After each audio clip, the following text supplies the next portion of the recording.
Next, I'm going to talk about how to select flower bulbs. When you're at the farmer's market or the grocery store or anywhere where you actually have the choice to pick out a flower bulb, there are different things that I look for to find out if it is a good flower bulb and if it's going to produce for me. Tulip bulbs are pretty simple to check out. If it looks like a Hershey's Kiss candy, it's firm, it's got a nice point to it, looks like some roots are actually starting to grow on it. These are considered a good bulb. These are alliums. They're in the onion family.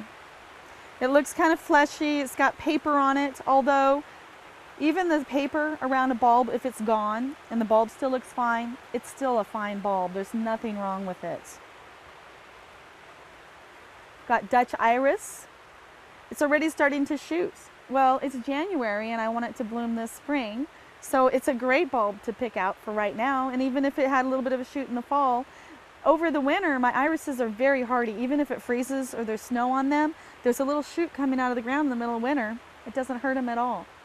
So I'm not afraid to buy bulbs that have a little bit of a shoot. Sometimes if it's really tall and falling over and doesn't look that good, the greenery, then I would still buy it because the bulb is what matters. So you can always cut off the greenery. You might not get a bloom this year, but you still got a bulb for years to come. And if there's no sign of growth, but it's still firm, it's still fine. As long as it's firm and it's not mushy, that's the deal. Plants like Amaryllis belladonna's. They're kind of a soft bulb, kind of spongy even. So sometimes people will say, how come it's spongy? What's wrong with it? And I always tell them there's nothing wrong with it. It is a fine bulb.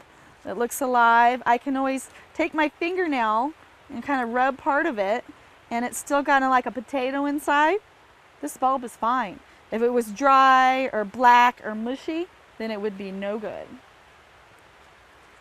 These are Scilla peruvianus, or Cuban lilies they call them sometimes. They've got a shoot. They don't bloom till April or May.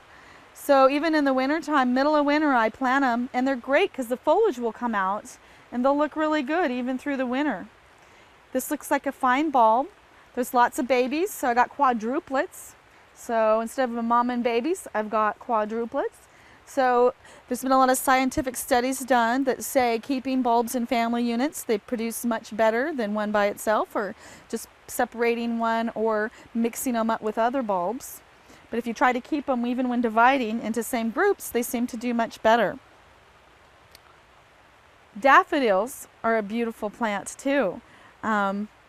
Same thing, if you've got a mama and a baby, that's a bonus bulb. You've got a family unit and she's going to do much better, and you're going to have many more plants over the years. So those are a few tips on selecting bulbs. Let's talk about what kinds of problems or what should I do if the bulb doesn't look very good.